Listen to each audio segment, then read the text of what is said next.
আসসালামু আলাইকুম। কেমন আছেন বন্ধুরা? আশা করছি ভালো। তো প্রতিদিনের মতো আজকে এসে হাজির হয়েছি আপনাদের মাঝে আরেকটি রেসিপি নিয়ে।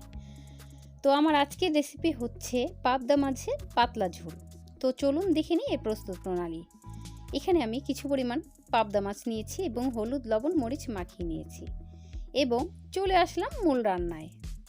এখানে প্রথমে আমি কিছু তেল দিয়ে প্যানটাকে ভালোভাবে ঘুরিয়ে নিচ্ছি যাতে করে মাছগুলো সহজেই উঠে যায় এবং মাছগুলো ভেজে নিতে সহজ হয়।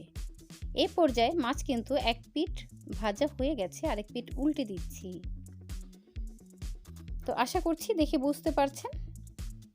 তো আমি কিন্তু এখানে প্রায় 300 গ্রাম মাছ নিয়েছি।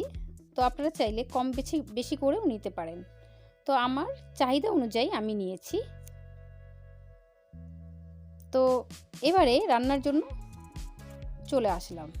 এখানে আমি একই প্যানে যে প্যানে মাছ ভেজেছি সেই একই প্যানে রান্নার জন্য কিছু কালো জিরা দিয়ে দিলাম।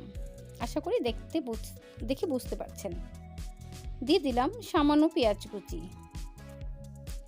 তো আমি এখানে বাটাও ব্যবহার করব।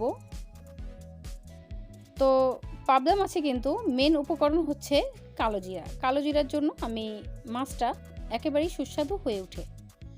তো দিয়ে দিলাম পেঁয়াজ বাটা এবং আদা বাটা, রসুন বাটা একত্রে অর্থাৎ পেস্ট করা আমি বেটে নিয়েছি শিলপাটায়। তো আপনারা চাইলে ব্লেন্ডারে ব্লেন্ড করেও নিতে পারেন। ভালোভাবে কষিয়ে নিচ্ছি যাতে করে কাঁচা গন্ধটা না আসে। এই তো ভালোভাবে কষিয়ে নিয়েছি। আমার মনে হয়েছে তেলটা একটু কম হয়ে গিয়েছে, তো আরেকটু তেল দিয়ে দিয়েছি। এখানে আমি সরিষার তেলেই সম্পূর্ণ রান্নাটা করব। আশা করি দেখে নিয়েছেন। তো এই তো ভাজা ভাজা করে নিয়েছি। এই পর্যায়ে এখানে একটু পানি মিক্সড করব।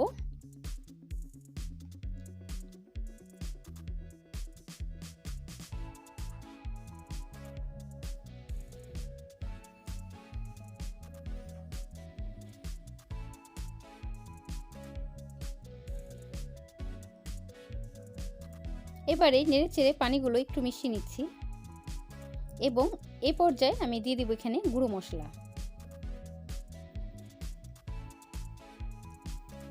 দিয়ে দিলাম স্বাদ মতো লবণ। দিয়ে দিচ্ছি হলুদ গুঁড়ো 1 টিস্পুন। দিয়ে দিচ্ছি ধনিয়া গুঁড়ো এবং জিরা গুঁড়ো, দুটোই কিন্তু একসঙ্গে টেলে গুঁড়ো করে নেওয়া।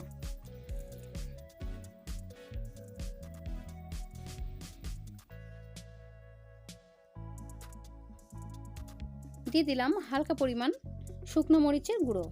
তো এটা লাল মরিচের গুঁড়ো, কালারটা যাতে একটু সুন্দর আসে সেজন্য ব্যবহার করেছি। আপনারা চাইলে নাও করতে পারেন, তবে আমি কিন্তু শুকনো মরিচের ঝালটা খাই না। এখানে দিয়ে দিচ্ছি একটা মাঝারি সাইজের আলু পিস পিস করে। তো আমি কিন্তু এখানে একটি আলু দিচ্ছি, অতিরিক্ত দিচ্ছি না। ভালোভাবে কষিয়ে নিচ্ছি আলুগুলো। একটু নেড়ে চেড়ে ভালোভাবে কষিয়ে নিব। আলুটা কিন্তু আমার অনেকটাই হাফ সিদ্ধ হয়ে গেছে।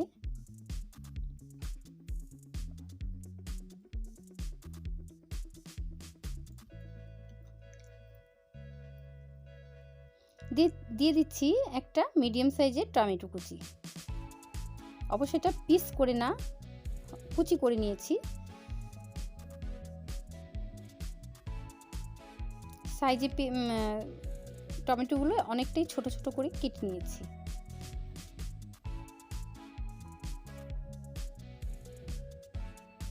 এই পর্যায়ে আমি ঝোলের পানিটা অ্যাড করলাম। আপনারা চাইলে যতটুকু ঝোল চান ততটুকু ঝোল রাখতে পারেন। তবে এখন কিন্তু গরমের সিজন, এখন কিন্তু ইচ্ছা করলে আপনারা ঝোলের তরকারি দিয়েই খেতে পারেন। যতটুকু সম্ভব ঝোল চাইবেন ততটুকু খেতে পারবেন। তবে ঝোল কিন্তু আমাদের গরমের মধ্যে খুবই একটি স্বাস্থ্যকর খাবার। তো যতটুকু সম্ভব আপনারা ভাজা পুরো বাদ দিয়ে ঝোলের তরকারিটা খাওয়ার চেষ্টা করবেন। চলে আসলাম বলে চলে আসার পর এই পর্যায়ে আমি কিছু কাঁচামরিচ দিয়ে দিচ্ছি।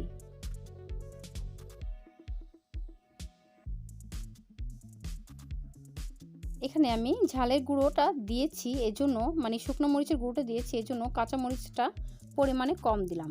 যেহেতু বাচ্চারা খাবে সেহেতু ঝালটা একটু বুঝে শুনেই দিতে হবে। আশা করছি আপনারা বুঝতে পেরেছেন। তো আমি তো বাচ্চাদের জন্য আলাদা কোনো তরকারি রান্না করি না, শুধু এটাই কিন্তু বাচ্চারা এবং আমরা খেয়ে নিই।